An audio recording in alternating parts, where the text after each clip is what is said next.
Hello everyone, in this video we shall get to know about the next reactive intermediates, that is free radical intermediate. When the molecule having polar covalent bonds, when the polar covalent bonds undergo homolytic cleavage, we are going to get the two species with odd electrons. So these species with odd electrons are called as free radicals. Here you can see that this is CS3X, X may be halogen. When this type of molecule in the photolysis or in the thermolytic condition, this is carbon and halogen bond, this is polar covalent bond. This bond cleavage takes place homolytically. One electron goes to this carbon and there goes to this X or the halogen, so that this CS3, this carbon CS3 carbon having one odd electron and the X is also one having one odd electrons. These type of species are called as free radical intermediates. These are called as free radicals, and this is methyl free radical, this is halogen free radical. Okay, and the structure of these free radicals is there are two possible structures for these type of free radicals. One is planar shape, another one is pyramidal shape. In the planar shape, the carbon is sp2 hybridized. The carbon is sp2 hybridized. One sp2 hybridized.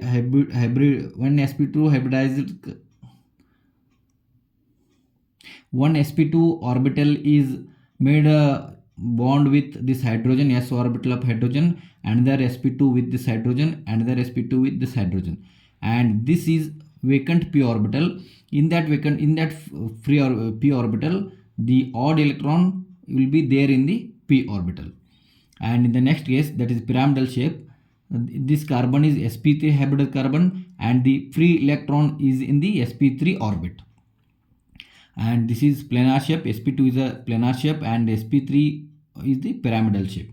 And these species are neutral chemical species and these are electron deficient species. These are electron deficient species. They just behave as the carbocation.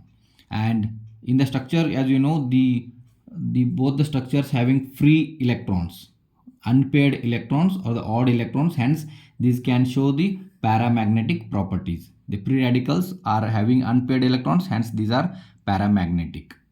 And the stability of free radicals, as we have discussed, the free radicals are just like the carbocations, hence these are electron deficient species. These just behave as the carbocations. And the resonance, hyperconjugation and the inductive effects are influence on the stability of these free radicals. In the first case, this is methyl free radical. These free radical, this carbon having an odd electron, hence it is free radical. The carbon is having 3 hydrogens, hence there is no carbon groups attached to this carbon. There is no methyl groups attached, or there is no any electron donating and electron withdrawing groups. Hence this is least stable than this one, because here we have attached carbon with methyl group or the R group with this carbon. This R group can donate electrons to this carbon to stabilize this carbon. Hence this is more stable than this methyl free radical. Here in the next case, there are 2 R groups are attached to this carbon. Hence there are 2 methyl groups or the 2 R groups are donating electrons towards this carbon deficient carbon free radical. Hence this is more stable than this carbon. Here in the next case, there are 3 R groups are attached to this carbon free radical. Hence this is due to the hyperconjugation effect as well as the inductive effect, this is more stable than the other 3 carbon free radicals. The resonance effect is more prioritized than the hyperconjugation is more having more priority than the inductive effect. Let's discuss about some more examples, stability of this free radical in some more examples, some more molecules. This carbon free radical having 3 phenyl groups attached to this carbon free radical. Hence, due to the resonance, this is highly stable than the carbon having 2 phenyl groups or the 1 phenyl group, because the resonance is less here than the carbon having 3 phenyl groups. Hence, this is less stable than this, and this carbon having phenyl group is more stable than the vinylic carbo-free radical. And here, as we have discussed, there are three phenyl groups. The three methyl groups are attached to this carbon free radicals. Hence, due to the inductive effect as well as the hyperconjugation effect, this is more stable than the carbon free radical having two methyl groups, and this is more stable than the carbon having only one methyl group. And there is no methyl groups to this carbon attached to this carbon free radical. Hence, this is less stable. Sorry, this is less stable. This is less stable than this one, and this CS3 free radical is more stable than the alkene free radical, and the alkene free radical is more stable than the alkyne free radical, and the alkyne free radical is more stable than the phenyl free radical. And in the discussion of carbocation, we know that the carbocation stability is the carbocation formation at the bridged carbon is impossible, because the carbocation is unstable at the bridged carbon.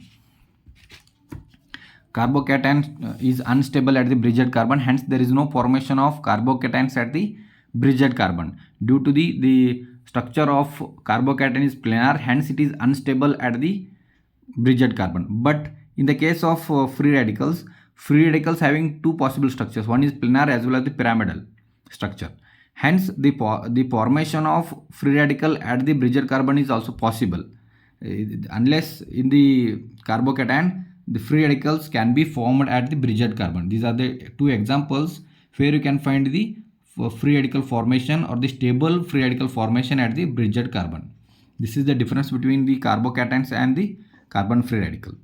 And we should also know some of the named reactions which can form the carbon free radicals in their reaction mechanism. The important named reactions are Hunsdaker reaction.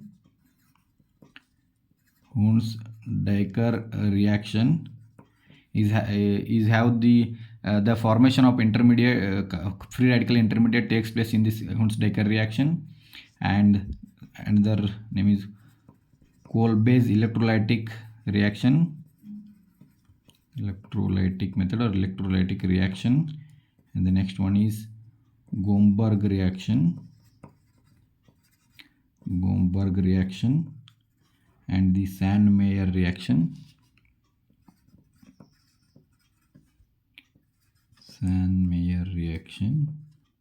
The next one is Woods fatigue reaction.